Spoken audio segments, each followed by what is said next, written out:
Hello everyone, it's Theme Park Avenue, I'm Eric. Today I'm ranking all the roller coasters at both Cedar Point and Kings Island in one list.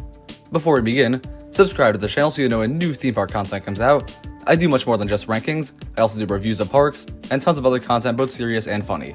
There are 31 coasters to get through, based on my personal experience. Let's jump right in. Number 31 is the Great Pumpkin Coaster. It is a small kiddie coaster. I like the name, but not much else. It's near Diamondback, which is nice, but not much else to say about it.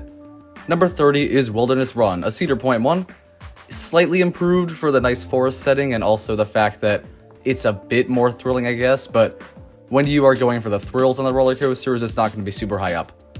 Number 29 is Woodstock Express at Kings Island. This wooden coaster I find to be quite painful. It is not built for me at all. The cars I think are a bit small, so that's kind of painful. And there are minor airtime moments that kind of hurt, so it's not a very enjoyable experience for me. Number 28 is Woodstock Express at Cedar Point. This one I love. It's fun and charming, and it has some decent thrills for a junior coaster. It's still a kiddie ride, so it's not going to be very high on the list, but it is a fun one. Number 27 is Flying Ace Aerial Chase at Kings Island. Overrated, some might say, but for me, it is overhated. Because honestly, people do now say these things suck, like Flying School at Legoland, which does actually suck, but I think it's alright. Not much else to say.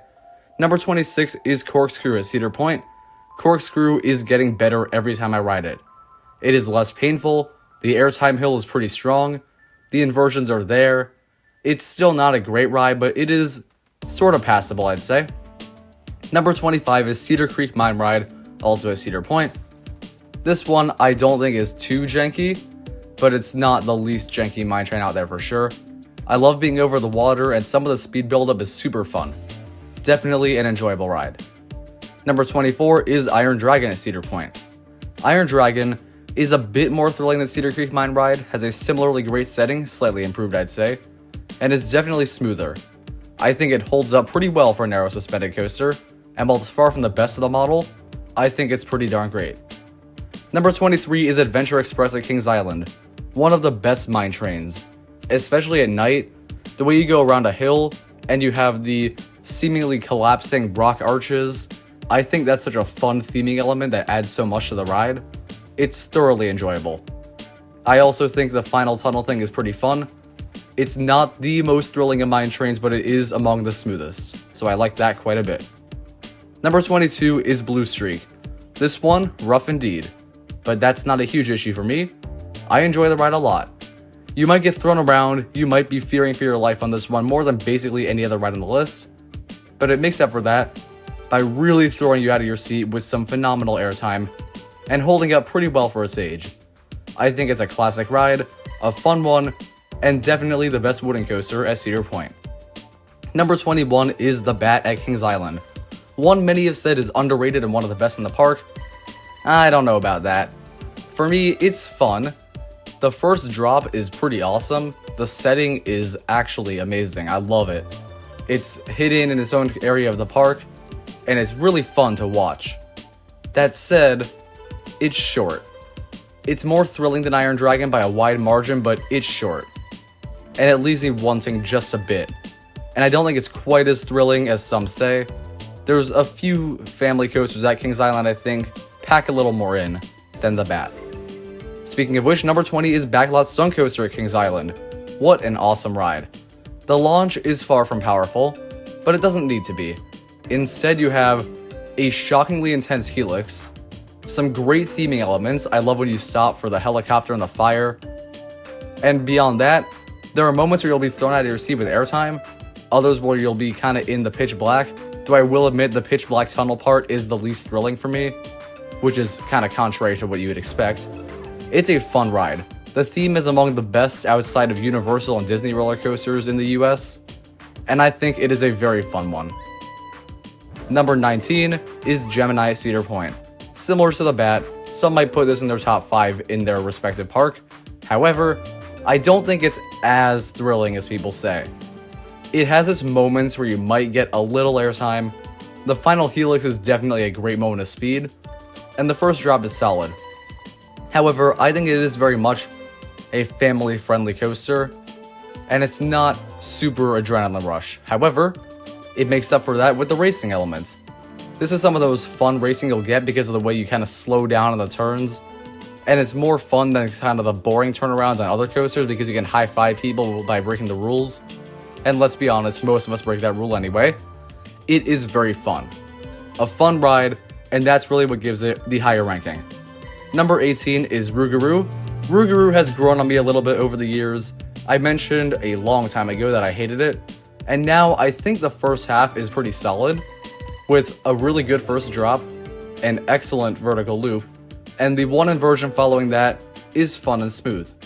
Then you have some janky moments that are not super easy to enjoy, but a setting similarly great with Cedar Creek Mine Ride, so Rougarou gets a little higher because of the parts I enjoy, even though the bad parts hold it back from being any higher.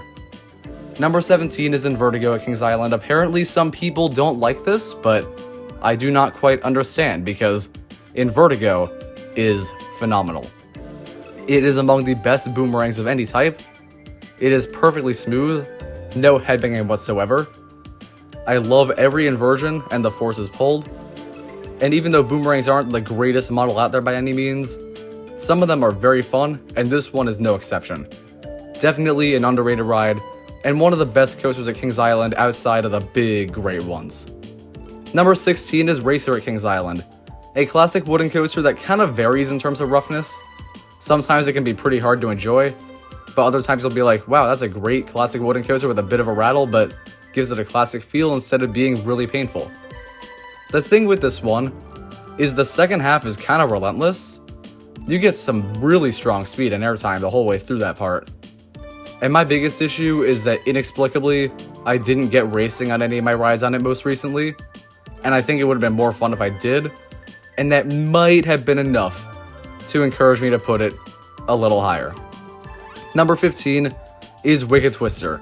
Yeah, I know it's weird that I'm putting this on the list, but this is kind of an older list, and I did want to give Wicked Twister some love one last time. A gone coaster indeed, but such a good one. The launch has power. Going backwards up the spike is super forceful. The ride doesn't feel insanely short, and it's a better version of Invertigo, essentially. I know they're very different rides, but still. I like Wicked Twister a lot, never had a bad ride on it, and I'll never have a bad ride on it for sure because I'll never ride it again. Number 14 is Flight of Fear at Kings Island. This one is similarly great to Wicked Twister. The launch, Into the Dark, fun, I love that. This one can vary in quality where I feel like the first half can be insanely slow, but sometimes really painful depending on which train you get, which is kind of weird. And then the second half is fast, crazy, disorienting. The whole thing's pretty disorienting. I like the theme going with it, and as far as spaghetti bowls go, it's around the same level as the outdoor ones, but I think I might prefer those a little bit. Number 13 is Magnum XL-200. I know this is far from the most popular choice. However, I don't think this ride is great. It's inconsistent. That's the best way to put it. Some seats, and honestly, these seats can even vary, are not enjoyable. The second half hurts a lot. You'll come off struggling to walk for a little bit because it really does hurt. Like, I'm not underselling the pain on that one, and most of you know that. However, the best rides on this are fun, not too harsh on your legs, and of course, deliver crazy airtime. So if you are up for a ejector that makes Steel Vengeance look tame, this might be the one for you.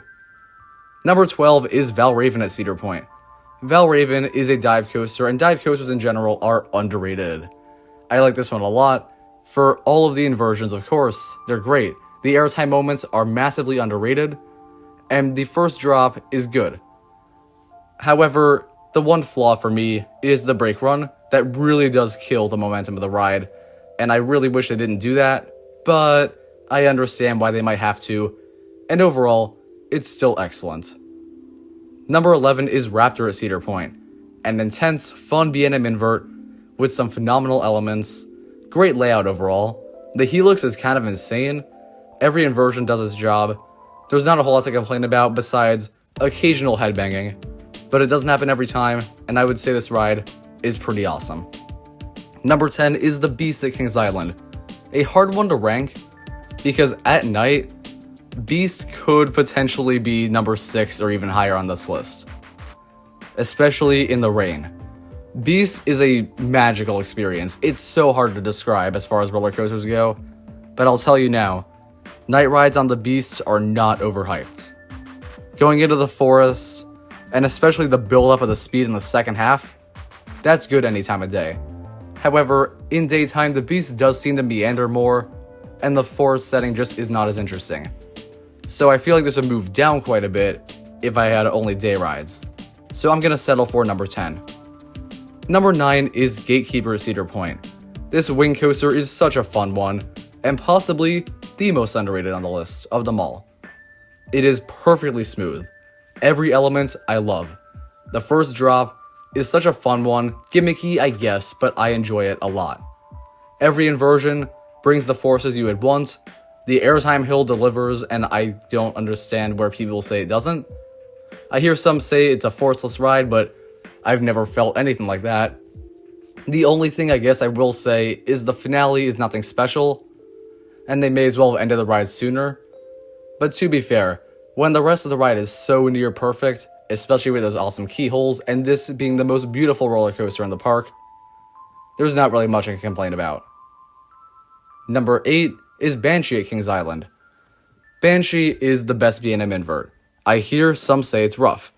Some have complained that one train is bad, and I guess I got lucky. I never had that train if it really is that bad. Banshee is a nearly perfectly smooth ride. It has by far the best first drop of any B&M invert. It is comparable to some hypercoasters in terms of quality, honestly. Every inversion is great, especially that 0G roll near the end. That gives some of the best hang time. This ride has all the stuff that makes Raptor great, with a few standout elements that allow it to rise above by quite a margin. Number 7 is Orion, or as some people say, Orion. That's what they say when they don't know what Orion is, but it's kind of funny to hear that. Anyway, Orion is an excellent Giga coaster, but far from the best one. The standout things are the first drop feels like it's going forever. The speed hill in the middle of the ride delivers impeccable airtime. And you have an extraordinary sense of speed the whole way through. Some elements aren't the best, I guess, but they are all good elements. My biggest knock against the ride is it does feel short, and there are other rides on this list that feel like they deliver longer rides or rides with better moments, but it's still got a pretty great ranking because it is a top 20 roller coaster. Number 6 is Diamondback at Kings Island. I go back and forth between these two sorta, but Diamondback has stayed on top by a tiny bit for a while. I like the setting more. It feels longer. The airtime is more consistent for me. The rattle rarely happens. I'm so confused when I hear people say it's a full-on harsh rattle the whole way through. Same for Orion and Banshee, honestly. Maybe I just get really lucky with Kings Island rides. But in general, Diamondback is a fun one, and I think I have a little more fun with it. And I know the water splash plays a role to an extent, but it does get the edge over Orion, and kind of proves to an extent that bigger is not always better. Number 5 is Thrill Dragster. Yeah, if I rank Wicked Twister, we're going all in. Thrill Dragster, it's into this list. I've talked about it a lot before. The launch is one of the best moments on any roller coaster, and even with a short ride, that's enough to give it a top 5 spot. Number 4 is Maverick at Cedar Point. What an awesome launch coaster. Well-rounded, and that's why it kind of got the edge over Dragster. The tunnel launch is another unbelievable moment. One of the best on any roller coaster. Marvelous inversions, the single dives are great. Gotta love the airtime. The first drop is gut-wrenching. And it is a nicely themed ride as well. One of the most fun rides at Cedar Point. Intensity sometimes too much, restraint sometimes really pressed down, but those are the only complaints. Definitely one of the best of any roller coaster, and especially any launch coaster in the world. Number 3 is Mystic Timbers at Kings Island. The best Kings Island roller coaster, one of the best wooden coasters, and far from overrated. When people ask what's the most overrated coaster, I often hear Mystic Timbers as one of the most frequently mentioned answers. I will have to strongly disagree. My rides in 2022 were insane. It held speed better than the majority of RMCs. The airtime really works, and in daytime the setting is better than the Beast, because it feels a bit closer together. And at night this thing hauls. Going over the river rapids is a really nice touch. The shed does not add or subtract that much from the ride, so I barely even consider it. But more importantly, this is basically GCI's take on an RMC, and it is better than most RMCs. It is a top 10 roller coaster and an absolute blast of a ride. Number 2 is Millennium Force to Cedar Point. I have gushed about this one time and time again, so I'll keep this very short. It is in my top 5 roller coasters for having the best first drop of any roller coaster, great airtime, best sense of speed of pretty much any ride, being a blast and a forceful ride every time I get on it. But number 1 had to be Steel Vengeance. It has been, and most likely always will be, my favorite roller coaster in Ohio. Unless this Top Thrill Dragster ends up being really good, I guess we'll find out. But for now, Steel Vengeance has the airtime, it has the speed, and it is my second favorite roller coaster I've ever ridden. Feel free to comment and ask what my favorite roller coaster is, that's where I will disclose that. Comment down below your list of the best Kings Island and Cedar Point roller coasters, and subscribe for more content. Thank you for watching, I'll see you next time.